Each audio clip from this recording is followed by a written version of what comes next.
ಓಂ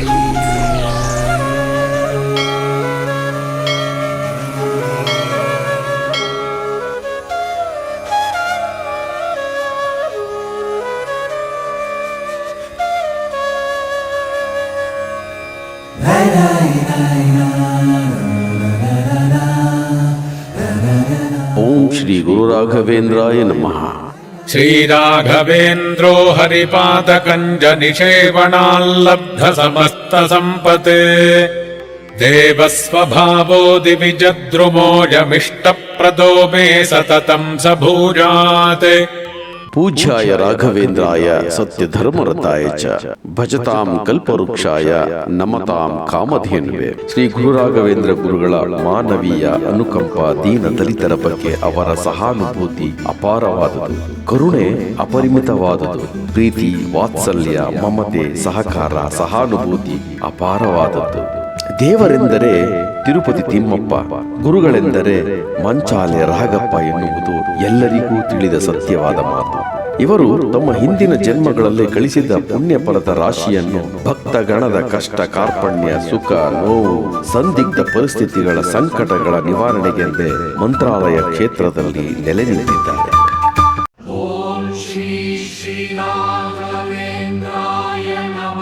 ಶ್ರೀ ಗುರುರಾಯರು ಸಶರೀರವಾಗಿ ಬೃಂದಾವನ ಪ್ರವೇಶಿಸಿ ಈಕೆ 353 ವರ್ಷಗಳು ಕಳೆದಿದ್ದರೂ ಕೂಡ ಇನ್ನೂ ಈ ಮಂತ್ರಾಲಯದ ಮಹಾಮಹಿಮರು ಮಾಡುತ್ತಿರುವ ಪವಾಡಗಳು ಅಸದೃಶ ಮತ್ತು ಅಸಾಮಾನ್ಯ.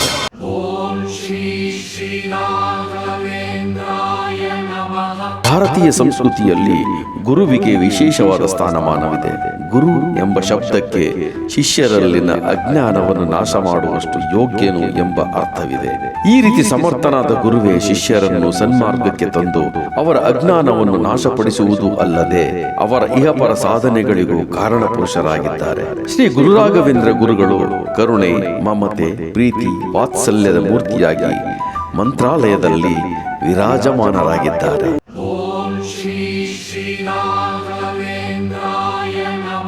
ಶ್ರೀ ಗುರುರಾಯರು ಅಪರೋಕ್ಷ ಜ್ಞಾನಿಗಳು, ಕ್ಷಮಾಶೀಲರು, ಭಕ್ತೋದ್ಧಾರಕರು, ಕಷ್ಟ, ಕಾರ್ಪಣ್ಯ, ದುಃಖ, ರೋಗ ರುಜಿನಗಳ ಪರಿಹಾರಕರು. ಶ್ರೀ ಗುರುರಾಘವೇಂದ್ರಾಯ ನಮಃ ಎಂಬ ಅಷ್ಟಾಕ್ಷರಿ ಮಂತ್ರವನ್ನು ದೃಢ ಭಕ್ತಿಯಿಂದ ಜಪಿಸಿದರೆ ಸಜ್ಜನ ಭಕ್ತರಿಗೆ ಬೇಡಿದ್ದನ್ನು ನೀಡಿ ಅನುಗ್ರಹಿಸುವ ದೈವೀ ಪುರುಷರು. ಹಾಗಾಗಿ ಶ್ರೀ ಗುರುರಾಘವೇಂದ್ರ ಸ್ವಾಮಿಗಳನ್ನು ಕಲಿಯುಗದ ಕಾಮಧೇನು, ಕಲ್ಪವೃಕ್ಷವೆಂದೇ ಎಲ್ಲಾ ಸಜ್ಜನ ಭಕ್ತರು ಒಕ್ಕೋರಳವಾಗಿ ಕರೆಯುವ ಮತ್ತೊಂದು ನಾಮಾಂಕಿತವಾಗಿದೆ.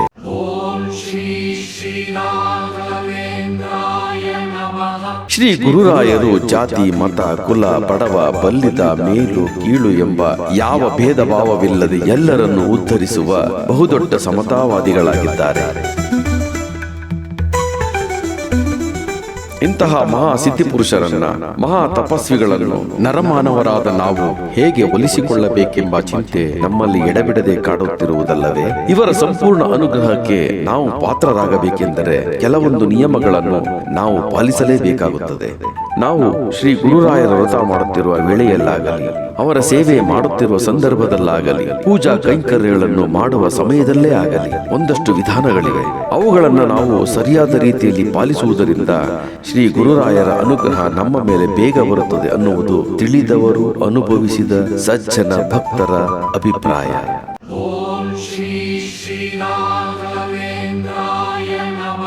ಮೊದಲನೆಯದಾಗಿ ಶ್ರೀ ಗುರುರಾಯರ ಸೇವೆ, ಪೂಜೆ, ಅವರ ವ್ರತವನ್ನು ನಾವು ಮಾಡುತ್ತಾ ಇದ್ದೀವಿ ಅಂದರೆ ನಮ್ಮ ಮನಸ್ಸು ಸಂಪೂರ್ಣವಾದ ಪರಿಶುದ್ಧತೆಯನ್ನು ಹೊಂದಬೇಕಾಗುತ್ತದೆ. ನಮ್ಮ ಮನಸ್ಸು ಸಂಪೂರ್ಣ ಪರಿಶುದ್ಧತೆ ಹೊಂದಿಲ್ಲ ಎಂದರೆ ನಿಮ್ಮ ಅಪೇಕ್ಷೆ, ಸಂಕಲ್ಪಗಳು ಅಪೂರ್ಣವಾಗುತ್ತದೆ. ಯಾವುದೇ ಕಾರಣಕ್ಕೂ ಪರಿಶುದ್ಧತೆ ಇಲ್ಲದೆ ಶ್ರೀ ಗುರುರಾಯರಿಗೆ ಕಾರ್ಯಕಲಾಪಗಳನ್ನು ಹಮ್ಮಿಕೊಂಡು ನನಗೆ ಕೆಲಸ ಬೇಕು, ನನಗೆ ಮದುವೆ ಆಗಬೇಕು, ನನ್ನ ಕೆಲಸದಲ್ಲಿ ಒಳ್ಳೆಯ ಸಂಪಾದನೆ ಆಗಬೇಕು, ನನ್ನ ಸಮಸ್ಯೆಗೆ ಪರಿಹಾರ ಆಗಲೇಬೇಕು, ಇಂತಹ ಅನೇಕ ಸಮಸ್ಯೆಗಳಿಟ್ಟುಕೊಂಡು ಪೂಜೆ, ವ್ರತ, ಸಂಕಲ್ಪ ಮಾಡ್ತಾ ಇರ್ತಿರೋ ಅದು ನೆರವೇರುವುದಿಲ್ಲ, ಆಗುವುದೂ ಇಲ್ಲ.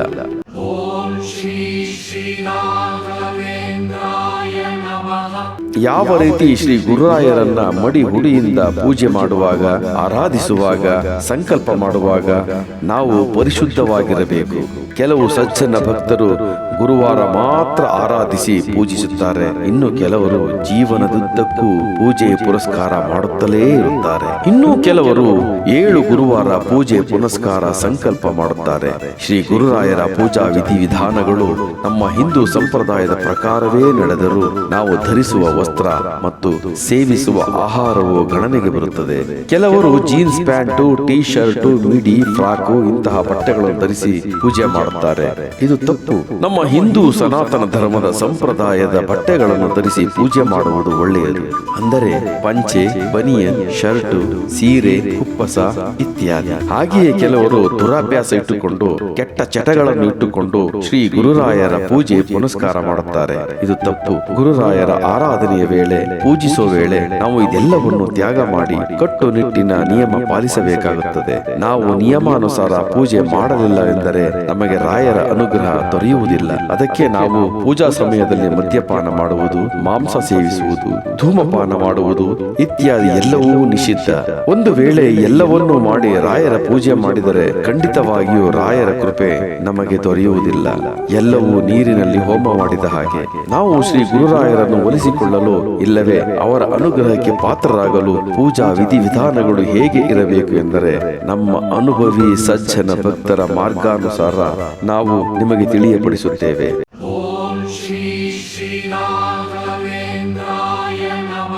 ನಾವು ಶ್ರೀ ಗುರುರಾಯರ ಅನುಗ್ರಹಕ್ಕೆ ಪಾತ್ರರಾಗಬೇಕೆಂದರೆ ಸೂರ್ಯೋದಯದ ಮೊದಲು ನಾವು ಬೇಗ ಎದ್ದು ನಮ್ಮ ಪೂಜಾ ಕೊಠಡಿಯನ್ನು ಸಂಪೂರ್ಣವಾಗಿ ಸ್ವಚ್ಛ ಮಾಡಿ ನಂತರ ಸ್ನಾನವನ್ನು ಮಾಡಿಕೊಂಡು ನಮ್ಮ ಶಕ್ತಿಯಾನುಸಾರ ಶ್ರೀ ಗುರುರಾಯರಿಗೆ ಮಡಿ ಹುಡಿಯಿಂದ ಏಕಚಿತ್ತದಿಂದ ಪೂಜೆ ಮಾಡಬೇಕಾಗುತ್ತದೆ. ಸಾಧ್ಯವಾದರೆ ರಾಯರು ಧರಿಸುವಂತಹ ನಾಮವನ್ನು ಧರಿಸಿದರೆ ಇನ್ನೂ ಒಳ್ಳೆಯದು. ಈ ಒಂದು ಪೂಜೆಗೆ ರಾಯರ ಅನುಗ್ರಹಕ್ಕೆ ಪಾತ್ರರಾಗಲು ನಮಗೆ ಬೇಕಾದ್ದು ಪರಿಶುದ್ಧವಾದ ಮನಸ್ಸು ಮಾತ್ರ. ಇನ್ನು ಕೆಲವರು ಹೂವು, ವಸ್ತ್ರ, ಹಣ, ಹಣ್ಣು, ಹಂಪಲಗಳನ್ನಿಟ್ಟು ಪೂಜೆ ಮಾಡುತ್ತಾರೆ. ಪೂಜಾ ನಂತರ ಆ ಹಣ್ಣು ಹಂಪಲುಗಳನ್ನು ಹಸುಗಳಿಗೆ ಇಲ್ಲ ಪ್ರಸಾದದ ರೂಪವಾಗಿ ಬೇರೆಯವರಿಗೂ ಕೊಡಬಹುದು. ಬಡಬಕ್ಕರಿಗೆ ಅನ್ನದಾನವನ್ನು ಮಾಡಬಹುದು. ವಸ್ತ್ರವನ್ನು ವಯಸ್ಸಾದವರಿಗೆ ಮತ್ತು ಬಡವರಿಗೆ ಕೊಟ್ಟರೆ ಶ್ರೀ ಗುರುರಾಯರು ತೃಪ್ತರಾಗುತ್ತಾರೆ ಮತ್ತು ಅವರ ಅನುಗ್ರಹ ನಿಮಗೆ ಸಿಗುತ್ತದೆ. ದಾನ ಮಾಡಿದ ಮೇಲೆ ನಾವು ಕೊರಗಬಾರದು. ನಮ್ಮ ಕೊರಗಿನಿಂದ ನಾವು ಮಾಡಿದ ಪೂಜಾ ಫಲ ನಮಗೆ ದೊರಕುವುದಿಲ್ಲ. ಇನ್ನು ಕೆಲವರು 7 ಗುರುವಾರ, 9 ಗುರುವಾರ, 108 ಗುರುವಾರ ಹೀಗೆ ಅವರ ಶಕ್ತಾನುಸಾರ ರಾಯರ ಹೆಸರಲ್ಲಿ ಉಪವಾಸವಿರುತ್ತಾರೆ.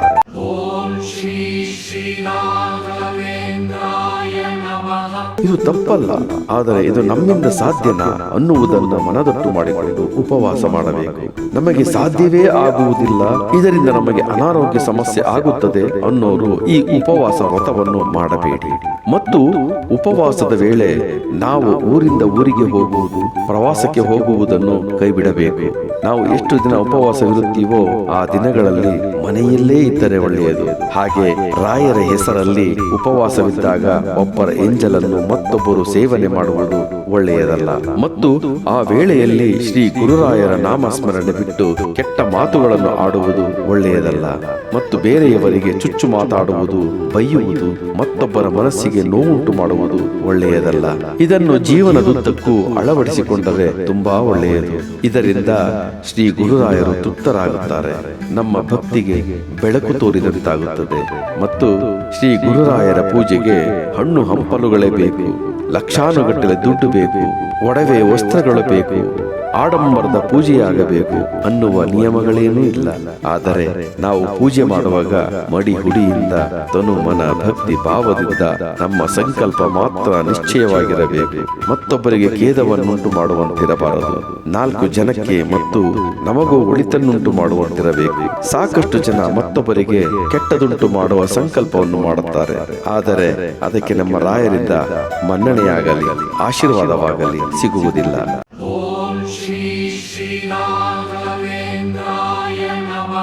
ನಮ್ಮ ಚಿಂತನೆಗಳು ಮತ್ತೊಬ್ಬರಿಗೆ ದುಃಖ ತರುವಂತಿರಬಾರದು. ನಾವು ಹೀಗೆ ಮಾಡುವುದರಿಂದ ಶ್ರೀ ಗುರುರಾಯರ ಕೃಪೆಗಾಗಲಿ ಅವರ ಹತ್ತಿರವೂ ಸುಳಿಯುವುದಕ್ಕೆ ಆಗುವುದಿಲ್ಲ. ನಿಮಗೆ ಅನಾರೋಗ್ಯದ ಸಮಸ್ಯೆ ಆಗಿರಬಹುದು, ಉದ್ಯೋಗದ ಸಮಸ್ಯೆ ಆಗಿರಬಹುದು, ಹಣಕಾಸಿನ ಸಮಸ್ಯೆ ಆಗಿರಬಹುದು, ಮದುವೆಯ ಸಮಸ್ಯೆಯಾಗಿರಬಹುದು, ಮಕ್ಕಳಾಗದೇ ಇರೋ ಸಮಸ್ಯೆಯಾಗಿರಬಹುದು. ಇಂತಹ ಸಜ್ಜನ ಒಡಂಬಡಿಕೆಯ ಸಮಸ್ಯೆಗಳನ್ನು ಶ್ರೀ ಗುರುರಾಯರು ನಾವು ಕೇಳಿದ ತಕ್ಷಣವೇ ಅನುಗ್ರಹಿಸುತ್ತಾರೆ. ನಮ್ಮ ಕರ್ಮಾನುಸಾರ ಶ್ರೀ ಗುರುರಾಯರು ನಿಶ್ಚಿತ ಫಲಗಳನ್ನು ಕೊಟ್ಟೇ ಕೊಡುತ್ತಾರೆ. ಇದರಲ್ಲಿ ಬೇರೆ ಯಾವ ಸಂಶಯವೂ ಬೇಡ. ನಾವು ಶ್ರೀ ಗುರುರಾಯರ ಪೂಜೆ ಮಾಡುತ್ತೇವೆ ಅಂದರೆ ಒಂದು ಶುದ್ಧವಾದ ಮನಸ್ಸು, ಶುಚಿತ್ವ ಕಾಪಾಡಿಕೊಂಡು ಹೋಗಲೇಬೇಕು. ಇದನ್ನು ಯಾರಾದರಾಗಲಿ ನಮ್ಮಿಂದ ಹೇಳಿಸಿಕೊಳ್ಳುವ ಪಾಠವಲ್ಲ, ಅದು ತಮ್ಮ ತಮ್ಮ ಮನದಲ್ಲಿಯೇ ಹುಟ್ಟಬೇಕು. ಇನ್ನು ಕೆಲವರಿಗೆ ಕೆಲಸದ ಒತ್ತಡದಿಂದ ಬೆಳಗಿನ ಜಾವ ಪೂಜೆ ಮಾಡಲು ಆಗದೇ ಇರಬಹುದು.